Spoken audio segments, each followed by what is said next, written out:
Hello. Class 7th, chapter number 7, weather climate adaptations of animals to climate. So ये इस chapter का part 2 है and we are going to start from the topic climate as you have studied about weather in the part 1 of this chapter. So climate. Meteorologist record the weather very every day. तो meteorologist जो होते हैं, जो weather की जानकारी जो होता है, पूरी इन्फॉर्मेशन रोज़ कलेक्ट करते हैं कि मैक्सिमम टेम्परेचर क्या होगा, मिनिमम क्या होगा, रेनफॉल के चांसेस क्या है, ह्यूमिडिटी, उन सभी के बारे में पूरी इन्फॉर्मेशन गैदर कौन करता है, रिकॉर्ड कौन करता है, मेट्रोलॉजिस्ट करते हैं। The records of the weather have been preserve for the past several decades. Decade मतलब 10 ईयर्स का पीरियड। तो पिछले 10 सालों में मतलब बहुत बार ऐसा किया गया है कि जो वेदर के रिकॉर्ड्स होते हैं वो रिकॉर्ड किया, प्रिजर्व किया, संभाल के रखा जाता है, उसको देखा जाता है। These help us to determine the weather pattern at a place.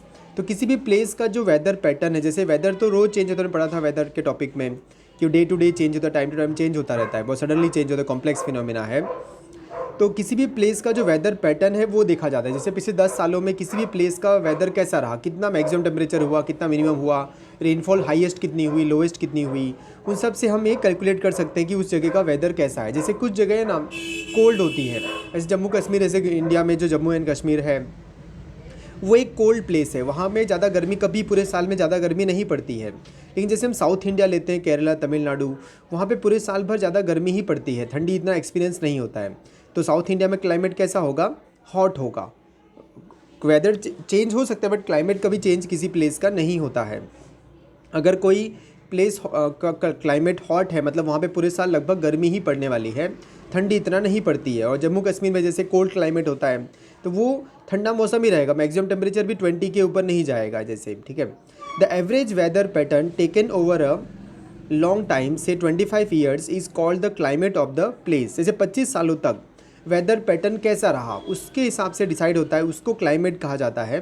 जैसे पिछले 25 सालों में मैक्सिमम टेम्परेचर कितना रहा, मिनिमम कितना रहा, उस सबको रिकॉर्ड करके पैटर्न देखते हैं कि एक पैटर्न मतलब एक सिमिलरिटी देखी जाती है, किस तरह का मौसम यहाँ पे हमेशा रहता है, ठंडा रहता है, गर्म रहता है, हैवी रेनफॉल होती है पूरे साल या कम होती है, वो देखा जाता है। If we find the highest the temperature at a place is high most of the time then we said at the climate of that place is hot. जैसे किसी प्लेस का टेम्परेचर पूरे साल बहुत ज़्यादा हाई रहता है, बहुत गर्मी पड़ती है, तो उस प्लेस का क्लाइमेट कैसा है, हॉट है। तो क्लाइमेट हॉट होगा लेकिन उस प्लेस का वेदर चेंज हो सकता है। हॉट क्लाइमेट वाले प्लेस पे गर्मी भी पड़ सकती है लेकिन यूजुअली ठंडा गर्म मौसम ही रहेगा। So if there is also heavy rainfall on most of the days in the same place then we said at the climate of that place is hot and wet. जैसे किसी जगह पे बहुत ज़्यादा गर्मी पड़ती है, टेम्परेचर बहुत हाई रहता है और बारिश भी बहुत ज़्यादा होती है, तो उस प्लेस का क्लाइमेट कैसा होगा, हॉट एंड वेट होगा। In table 7.2 and 7.3 we have given the climatic conditions at two places in India। दो अलग अलग जगहों के क्लाइमेटिक कंडीशंस यहाँ पे दिया हुआ है, केरला का है और दूसरा कश्मीर का है। सो देखो कश्मीर में जो टेम्परेचर है वो नेगेटिव में है, 20 के ऊपर नहीं गया कभी, 29 मैक्सिमम टेम्परेचर रहा है, ठीक है। लेकिन एवरेज टेम्परेचर देखेंगे अगर हम तो मिनिमम नेगेटिव में ज़्यादा कम ही रहता है, ठीक है, ठंडा मौसम ही रहता है, 17 डिग्री, 14 डिग्री, 10 डिग्री ऐसा रहता है। अब देखो यहाँ पे केरला का जो मैक्सिमम टेम्परेचर है और मिनिमम टेम्परेचर देखो कितना हाई है, तो केरला का क्लाइमेट जो है वो हॉट माना जाता है और जम्मू कश्मीर का क्लाइमेट कैसा होता है, कोल्ड होता है। तो एवरेज रेनफॉल भी देख सकते हैं यहाँ पे, जम्मू कश्मीर में कितनी रेनफॉल होती है, कितनी मिलीमीटर रेनफॉल हुआ, और केरला में कितना रेनफॉल हुआ देखो, है ना। सो हम कंपेयर कर सकते हैं कि किस प्लेस का क्लाइमेट हॉट एंड वेट होगा, कोल्ड एंड वेट होगा। By looking at tables 7.2 and 7.3, we can easily see the difference in the climate of Jammu and Kashmir and Kerala. We can see that Kerala is a very hot and humid in comparison to Jammu and Kashmir.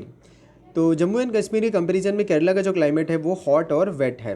Jammu Kashmir कैसा climate, moderately hot होता है, ज़्यादा hot नहीं होता, wait climate रहता है पूरे साल। रेनफॉल दोनों जगहों पे होती है लेकिन जम्मू कश्मीर में ज़्यादा कम बारिश होती है और केरला में ज़्यादा होती है। Similar data of the western region of India, for example Rajasthan, will show that the temperature is high during most of the year. कैसे राजस्थान में टेम्परेचर पूरे साल गर्म ही रहता है, ज़्यादा ही रहता है, गर्मी पड़ती है। During winter which last only for a few months the temperature is quite low. Rajasthan में ठंडियों में बहुत ज़्यादा टेम्परेचर कम रहता है कुछ महीने, गर्मियों में बहुत ज़्यादा गर्मी पड़ती है। This region receives very little rainfall. जब राजस्थान में बारिश बहुत कम होती है, टेम्परेचर गर्मियों में बहुत ज़्यादा हाई हो जाता है और ठंडियों में बहुत कम हो जाता है, और इसलिए उसका प्लेस का क्या कहा जाता है, उसका क्लाइमेट कैसा है, डेजर्ट क्लाइमेट। इसका मतलब हॉट एंड ड्राई क्लाइमेट होता है, बहुत गर्मी होगा और ड्राई होगा, मॉइस्चर एयर में नहीं होगा, ह्यूमिडिटी नहीं होगी। The north eastern India receives rain for a major part of the year. तो नॉर्थ ईस्टर्न इंडिया जैसे आसाम, अरुणाचल प्रदेश, त्रिपुरा, उन सभी जगहों पे बहुत ज़्यादा बारिश होती है पूरे साल, और इसलिए वहाँ का क्लाइमेट, नॉर्थ ईस्ट का क्लाइमेट कैसा होता है, वेट होता है। क्लाइमेट एंड एडेप्टेशन, जैसे मौसम के हिसाब से जो एनिमल्स हैं, ह्यूमन बींग्स हैं, खुद को एडजस्ट कर लेते हैं। जैसे ठंडियों में हम स्वेटर पहनते हैं, गर्मियों में पतले कपड़े पहनते हैं कॉटन के, है ना, और रेनी सीजन में हम अम्ब्रेला या रेनकोट का यूज़ करते हैं। तो जो एनिमल्स हैं वो भी इसी तरह से खुद को एडप्ट कर लेते हैं। जैसे पोलर बेयर को देखा होगा, वो अंटार्कटिका कोल्ड प्लेसेस में रहता है जहाँ पूरे साल स्नोफॉल होती है और स्नो से कवर्ड रहता है पूरा लैंड। तो उनके बॉडी में थिक फर होती है, जिससे जो उन्हें ठंडी से बचाती है। बाल होते हैं बहुत सारे वाइट, जो उन्हें ठंडियों से बचाती है। तो उस तरह से उनकी बॉडी डिज़ाइंड है कि वो उस जगह पे रह पाए। Climate has a profound effect on all living organisms. जितने भी लिविंग थिंग्स हैं सभी पे बहुत गहरा असर पड़ता है इसका।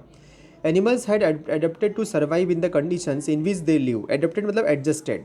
तो एनिमल्स जिस भी कंडीशन में रहते हैं, जिस भी तरह के क्लाइमेट में रहते हैं, उस क्लाइमेट में रहने के लिए खुद को एडजस्ट कर लेते हैं, खुद की बॉडी उस तरह से डेवलप हो जाती है।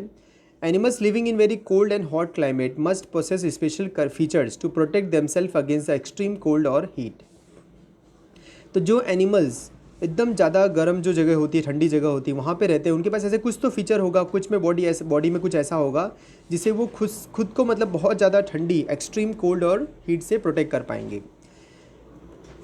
तो animals have different features which help them to survive in extreme climate. जैसे बताया मैंने, पोलर बेयर का एग्जाम्पल दिया। Features and habits that help animal to adapt to their surroundings are a result of the process of evolution. तो जैसे different living things evolve हुए, उनकी body change होती गई है इन जनरेशन्स, तो वो उनकी बॉडी में ऐसे कुछ हैबिट्स या फीचर डेवलप हुए हैं जिससे वो खुद को ज़्यादा अच्छी तरह से अपने इन्वायरमेंट में सर्वाइव कर पाएंगे। In chapter 9 you will learn about the effect of weather and climate on soil. Here we will study the effect of climate on animals only. तो चैप्टर नंबर 9 में पढ़ेंगे हम कि वेदर और क्लाइमेट का असर क्या होता है सॉइल पे। इस चैप्टर में सिर्फ हम ये पढ़ेंगे कि क्लाइमेट का असर एनिमल्स पे क्या होता है।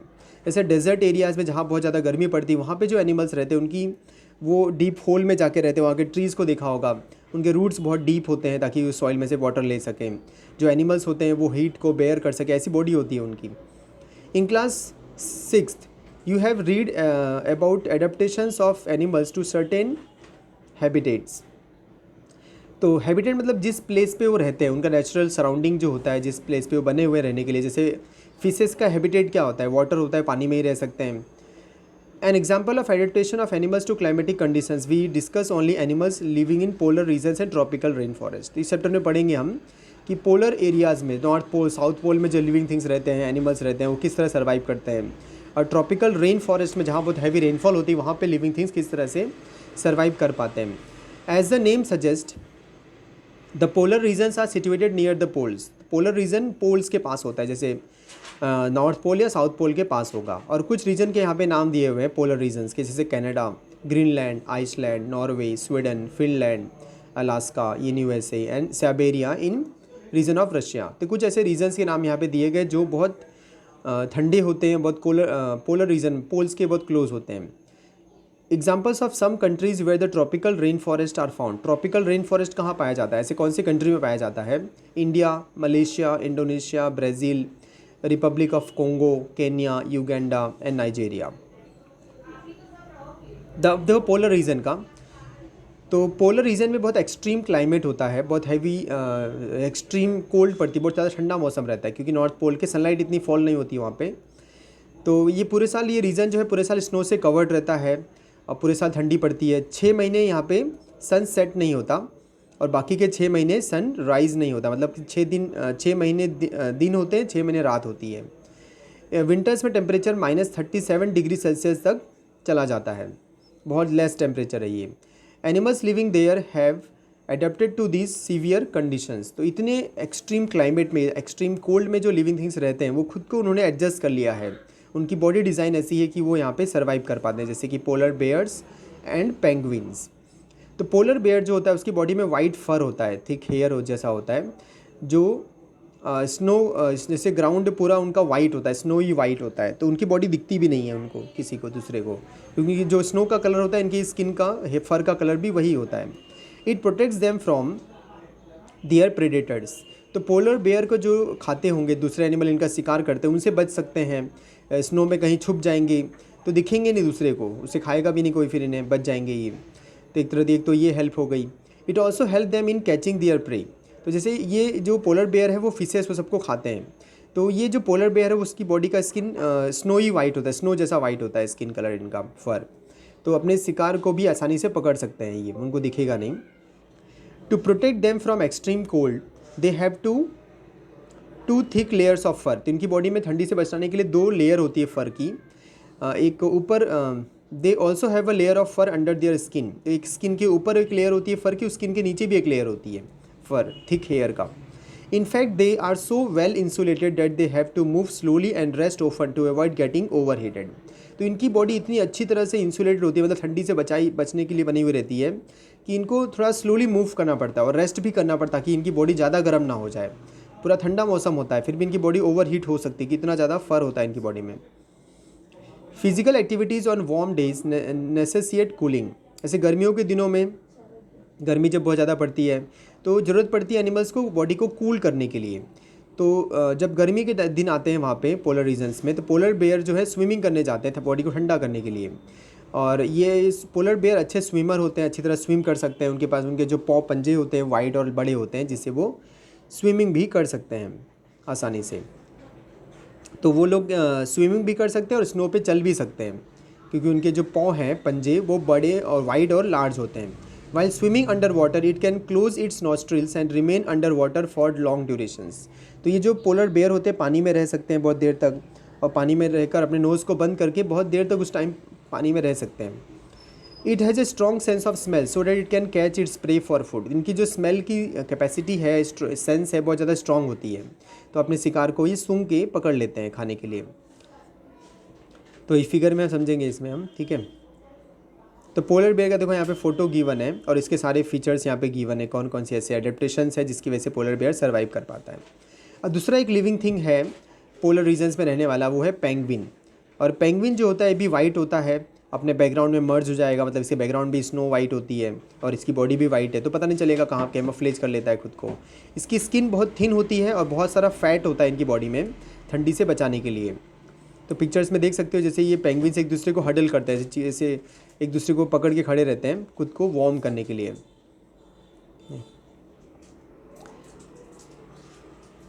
जैसे किसी हॉल में बहुत सारे लोग हों तो गर्म फील होता है ना, वैसे एक दूसरे को हडल करके ही खड़े रहते हैं ताकि खुद को वार्म कर सके एक दूसरे को। Like polar bears penguins also have good swimmer are also good swimmers. Polar bear भी अच्छे स्विमर होते हैं, पानी में स्विमिंग कर सकते हैं। ये एम्फीबियंस होते हैं, पानी में भी रह सकते हैं और लैंड पे भी रह सकते हैं ये। Their bodies are streamlined and their feet have webs making them good swimmers. तो इनकी बॉडी स्ट्रीमलाइन मतलब आगे से पॉइंटेड रहती है, जिससे वो आसानी से स्विमिंग कर पाएंगे, और इनके पैरों में वेब जो जुड़े हुए रहते हैं, पैर इनके स्विमिंग करने में हेल्प हो जाती है। पैरों की जो टोज़ होते हैं, उंगलियां होती हैं, वो जुड़ी हुई रहती हैं, पैडेड होती हैं, paws. Other animals living in the polar regions are many types of fishes, musk, oxen, reindeers, foxes, seals, whales, birds. तो और भी ऐसे एनिमल्स हैं जो पोलर रीजन्स में रहते हैं। तो फिशेस भी पानी के ठंडे पानी के अंदर रह सकती है बहुत लंबे समय तक। Birds must remain warm to survive. तो बर्ड्स को मतलब खुद को जैसे ना जिंदा रखने के लिए गर्म रखना पड़ता है खुद को, अगर वो कुछ ज़्यादा कोल्ड हो जाए उनकी बॉडी तो डेथ हो सकता है उनका। They migrate to warmer regions when winter sets in. तो जैसे किसी जगह पे बर्ड्स रह रहे होंगे, वहाँ बहुत ठंडी पड़ने लगी, विंटर सीजन आ चुका है, तो ये बर्ड्स माइग्रेट करके उड़ के दूसरी जगह चले जाएंगे जहाँ पे मौसम गर्म होगा। माइग्रेशन इनका रेगुलर बेसिस पे होता रहता है। देखो फोटो में जैसे दिया हुआ है यहाँ पे। तो इंडिया में बहुत सारे ऐसे बर्ड्स आते हैं, दूसरे कंट्रीज से बर्ड उड़कर इंडिया में आते हैं। जब ठंडी का मौसम उन दूसरे के देशों में चल रहा होता है तो इंडिया में आ जाते हैं, क्योंकि इंडिया में गर्म मौसम रहता है। तो ऐसे सुना होगा तुमने कि साइबेरियन क्रेन जो यहाँ फोटो में दिया हुआ है, ये साइबेरिया से आता है। और इंडिया में जैसे कुछ इंडिया में जैसे राजस्थान में भरतपुर है, वहाँ पे आते हैं, हरियाणा में सुल्तानपुर आते हैं, और नॉर्थ ईस्ट के वेस्टलैंड में भी आते हैं।